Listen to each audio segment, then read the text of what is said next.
الحمد لله رب العالمين خلق الموت والحياة ليبلونا أينا أحسن عملا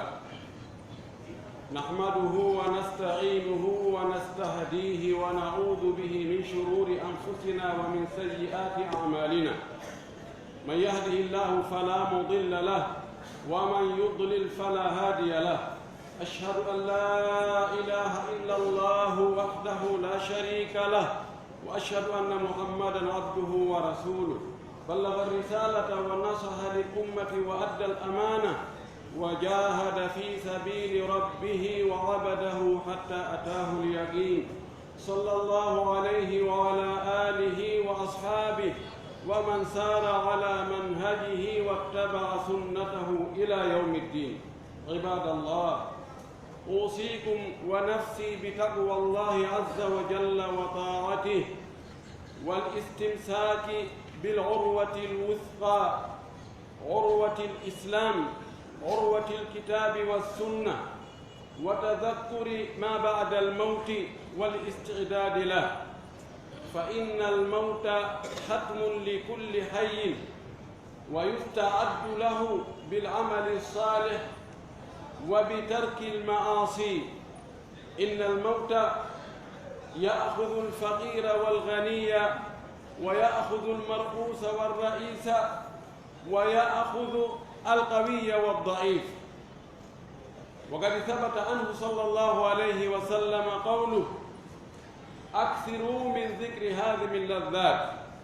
وقال صلى الله عليه وسلم: كنت نهيتكم عن زيارة القبور فزوروها فإنها تذكركم الآخرة. أيتي الله سبحانه وتعالى تدد مولد تود سنيد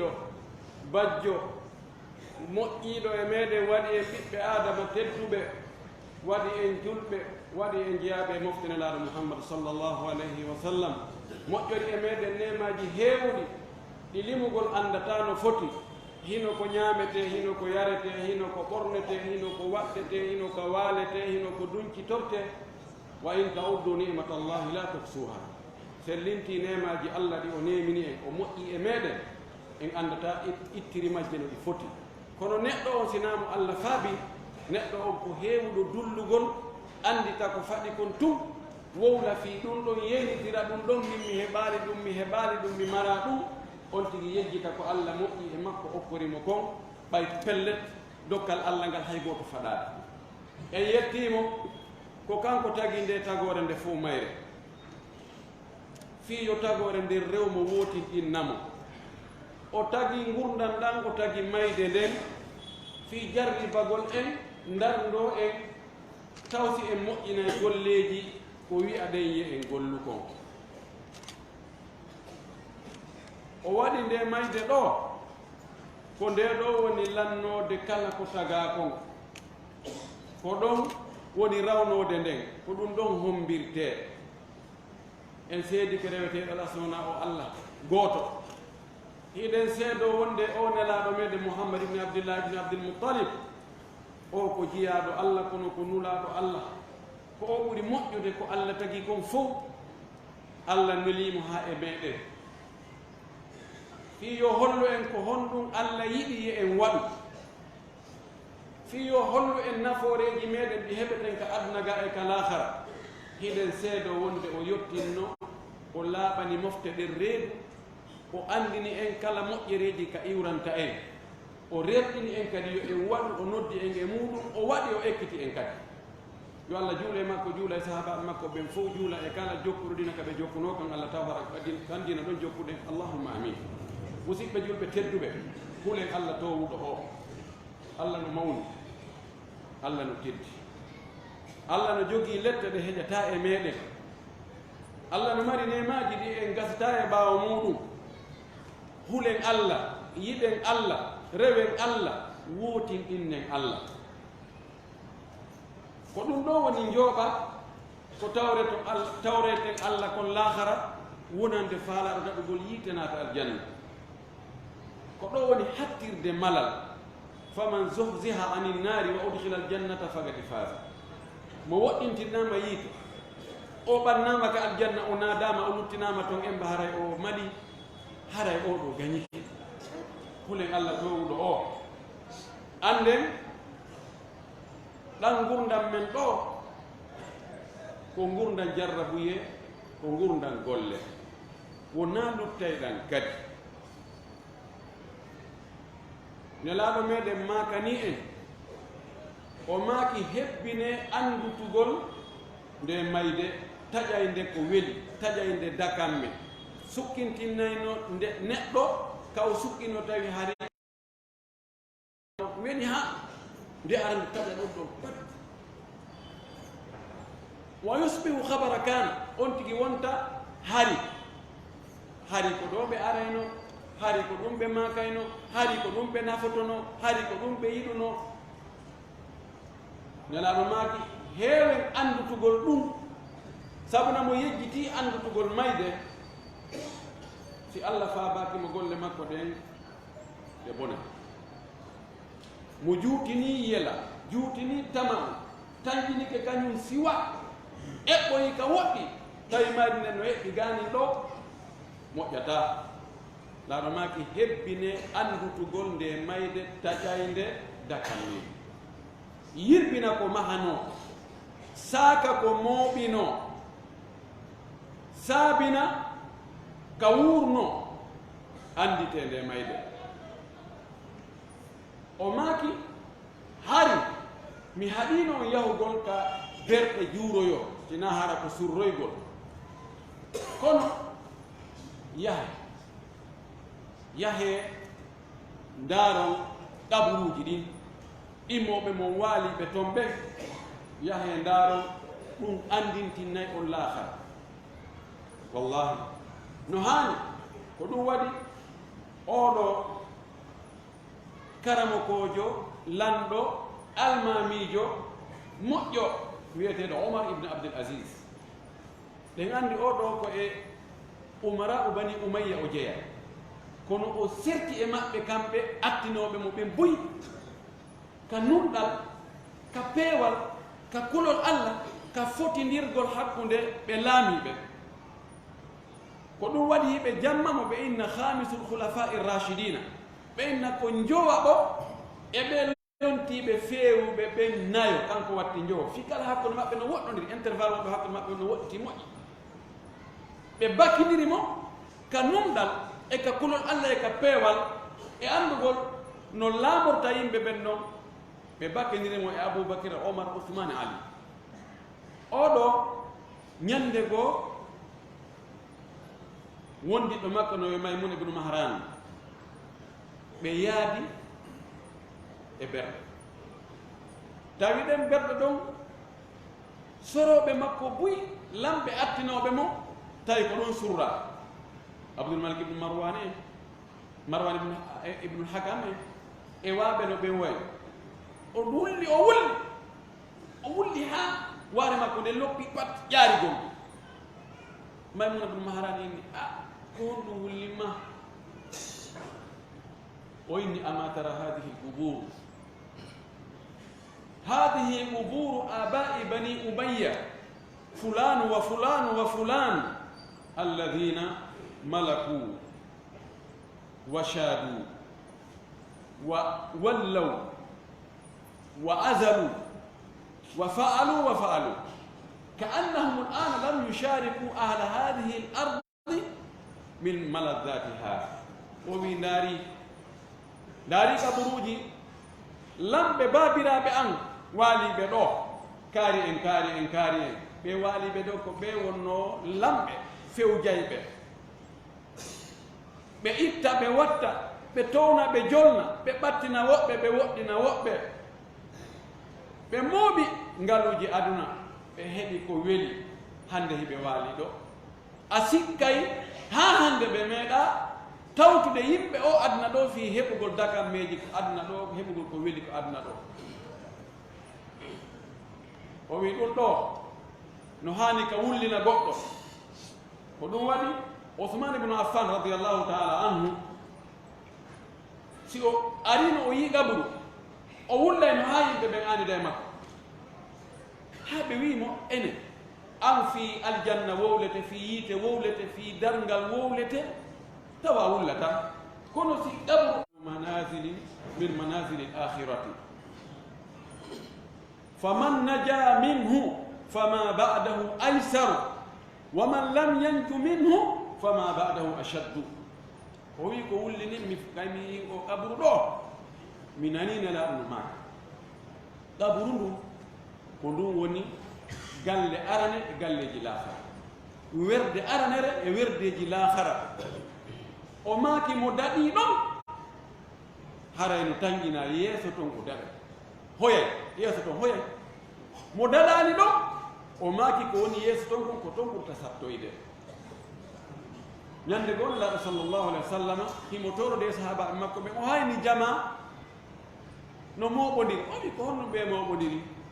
ilama yadi fuu ilama jitama o ko honɗum ɓe ɗumbodiri fi mum goɗɗo enimo ko ƙabruɓe woni asude o hawti kitan o acci ɓe o jooɗono e mum ɓen o dogi ha o hewti ka ƙabru fa jatala ala rukbatayhi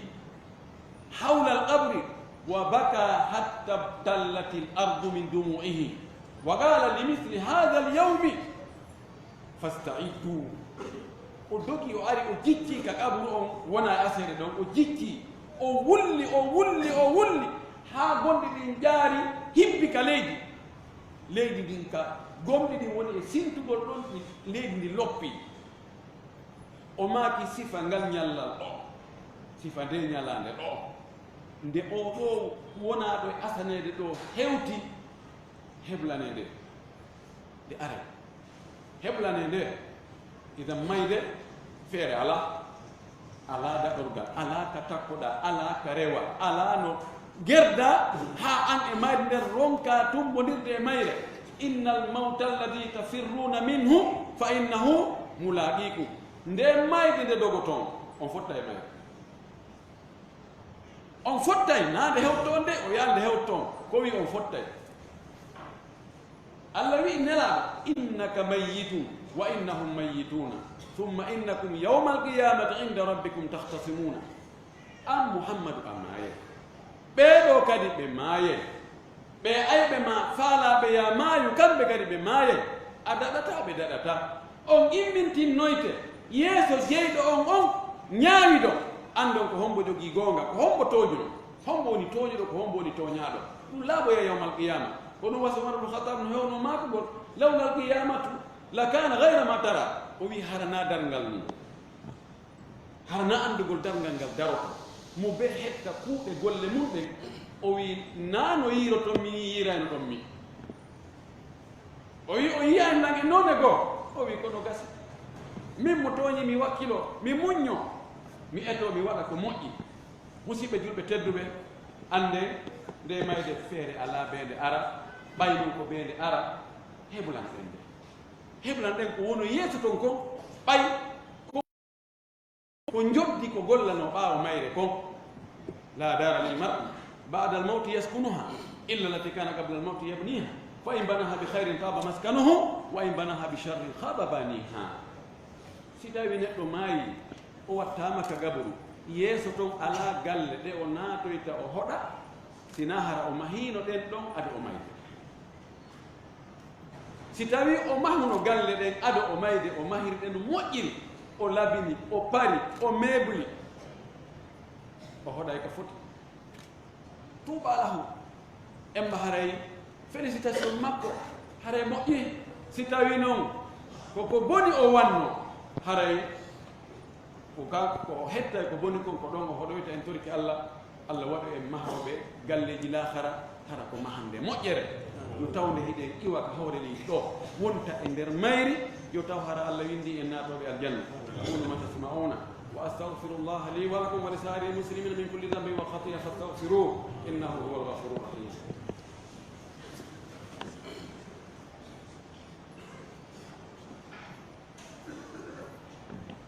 alhamdulillahi wa kafa wa salatan wa salaman ala nabiyhi al-mustafa wa ala alihi wa sahbihi wa man tabi'a atharahu waktafa en yetti allah subhanahu wa ta'ala ka fuɗɗode e ka hakkunde e ka timmode kanko hani yettude jarna manta kanko hana yowede e muɗum tuugine e muɗum ɗaɓɓire ballal, ɗaɓɓire polgal, ɗaɓɓire daɗal, ɗaɓɓire keɓal. Ko waɗi si o okki heɓike, si o walli walli, si o folni haray fooli, ko o sembini o heɓi doole,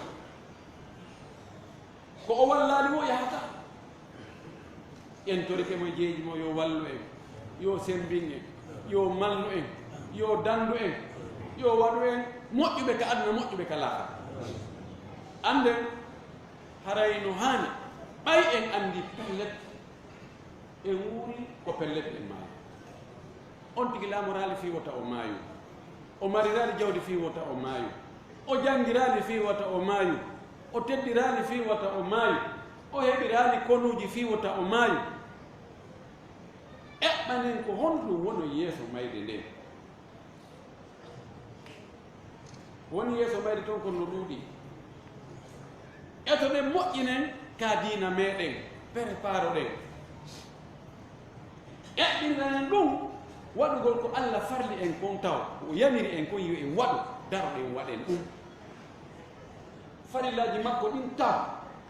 juulugol ngol juula no juulirte noon, juula ka haani juulugol ɗon, juulana juulanteɗo on, anda ko honno juulirte, ko honno nelaɗo juulirno. e horugol ngol, e ittugol zakka jawdi mum ndin, e hajjugol ngol si on tigi heɓi taga no hajjiroya.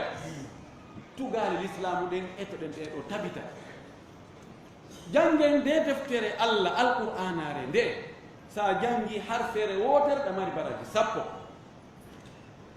nelaɗo maki jange nde deftere alqur'ana nde tefanayi yimɓe mayre o. mo woni jangowo alqur'an gollitira, teddina nde, hutora ko nde wi'i kon, acca ko nde haɗi kon, ñande sattoyi, ñande dargal alqur'an ɗaɓɓitay ha yitamo inna arga, a tampunu fi'a, hande kadi a tampata. si on tigi waɗi farillaji ɗin yo wattu ɗon sunnaji ɗin.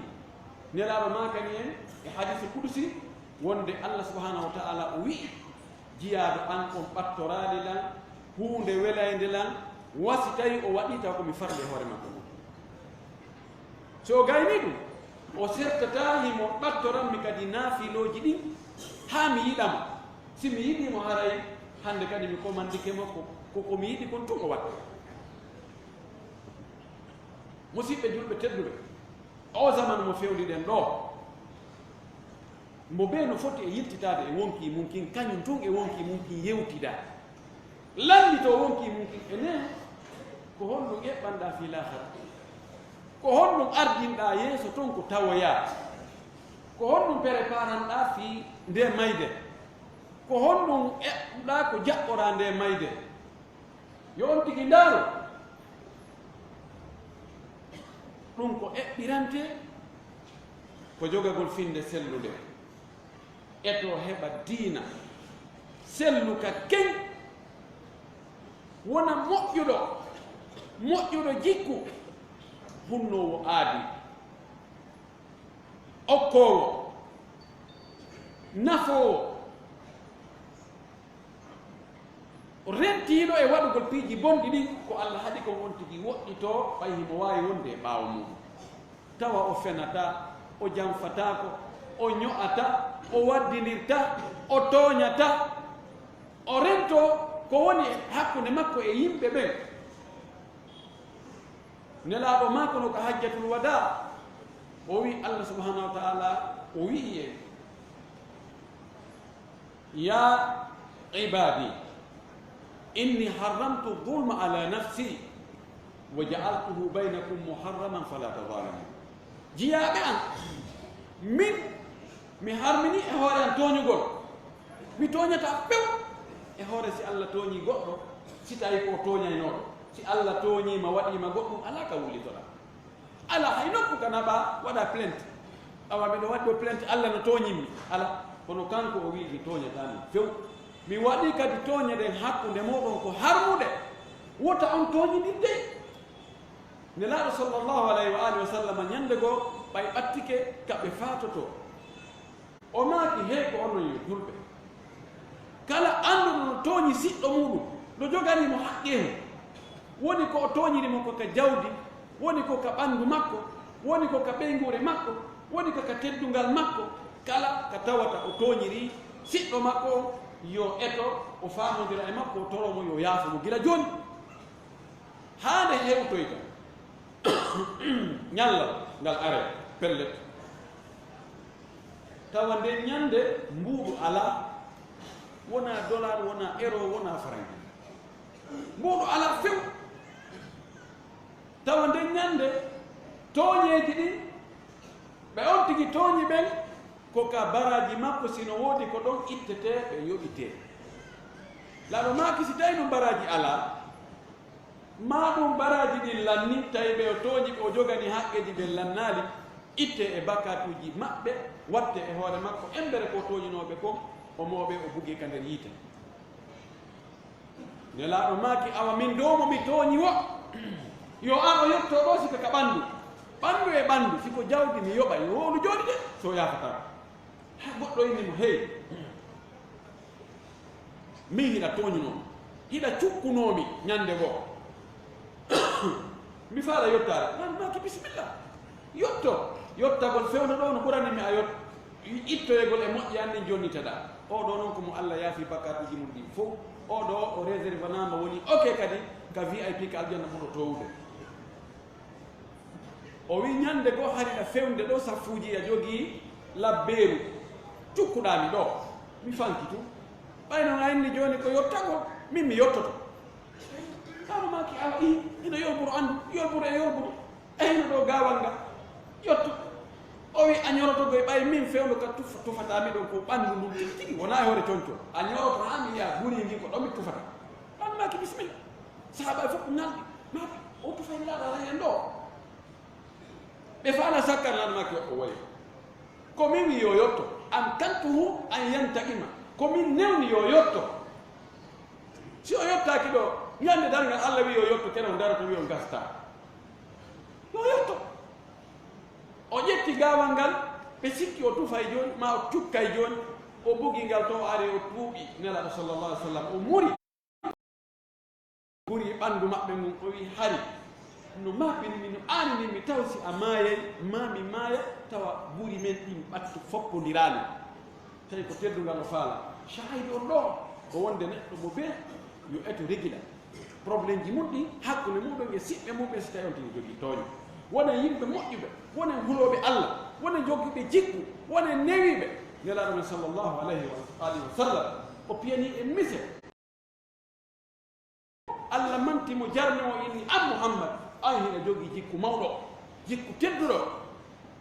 no sifurɗano ko ɗum waɗi nelaaɗo sallllahu alayhi wa alihi wa sallam o hetti ɓerɗe yimɓe ɓe fof ko gooto mula kono ko o faatto tawi ɓe woni guluuji temeɗɗe wona wiide ko kafatungo gerde ko taw arɗo huwodiri e makko o jentitimo ko makata kon ndaari no o huwodirtano nge yimɓe ɓe o tawa e moodi oɗo ko sifa oɗo ɗaɓɓa ko ɓiɗɗo adama sifa o ɗaɓɓa no woodi yimɓe ɓe tawata ko ɓe wi'ata ɓe ko mafatihul hayri maghalibu charri ko saabije sottirɗe moƴƴereji ɗi ko saabije sokirɗe boneji ɗi woɓɓe ko ɗum waɗi woɓɓe ko aksi ko saabije sottirɗe boneji saabije sokirɗe moƴƴereji ɗi Allah dande en waɗuno ɓe ta wayi awa en yamodiri en fof hulen Allah waɗen ko Allah yamiri en kon dey accen ko Allah haɗi en kon dey toroɗen Allah dey fawoɗen e Allah dey ɗaɓɓiren mo ballal e polgal e piiji fof koye junngo makko woni jiyaaɗo Allah on wota towni to o tawa sikko hewti martaba ka tawata o wullata e Allah o toro Allah o jeeja Allah faaleji makko ɗi o moolo Allah ko huli ko sina ɗum hara feere makko nde boni en torki Allah yo Allah moƴƴingal haaliji men ɗi allahumma adina fi man hadayt wa afina fi wa barik lana fima a'tayt wa qina wasrif anna bi rahmatika sharra ma qadayt la yuqda alayk innahu la ya'izzu man adayt wa la yadhillu man walayt tabarakta rabbana wa ta'alayt اللهم إنا نسألك الهدى والتقى والعفاف والغنى اللهم أصلح لنا دنيانا التي فيها معاشنا وأصلح لنا آخرتنا التي إليها معادنا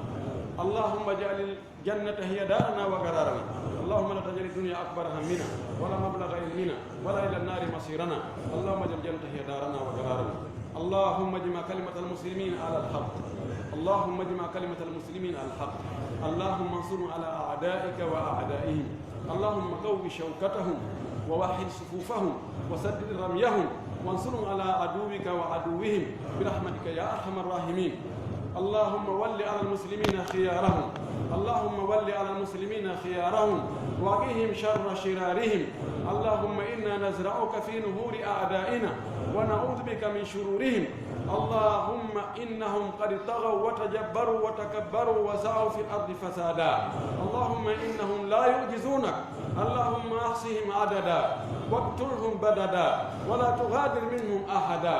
اللهم أضرب الظالمين بالظالمين وأخرجنا من بينهم سالمين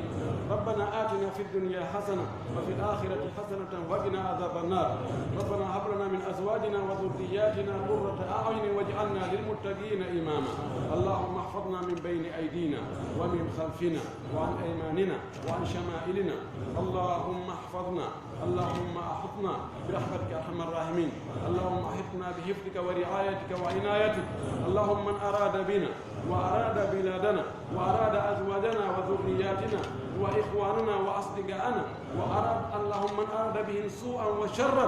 فرد كيده وشره في نحره واجعل تدبيره تدميرا عليه واقتله بسلاحه برحمتك يا أرحم الراحمين ربنا آمنا بما أنزلت واتبعنا الرسول فاكتبنا مع الشاهدين اللهم صل على محمد وعلى آل محمد كما صليت على إبراهيم وعلى آل إبراهيم وبارك على محمد وعلى آل محمد كما باركت على إبراهيم وعلى آل إبراهيم في العالمين إنك حميد مجيد سبحان ربك رب العزة عما يصفون والسلام على المرسلين والحمد لله رب العالمين. Itu kena lagu tu hari itu dah orang ini ikut baju mana orang hari ini kita nak berjuang, orang itu dah wala, alhamdulillah, alhamdulillah.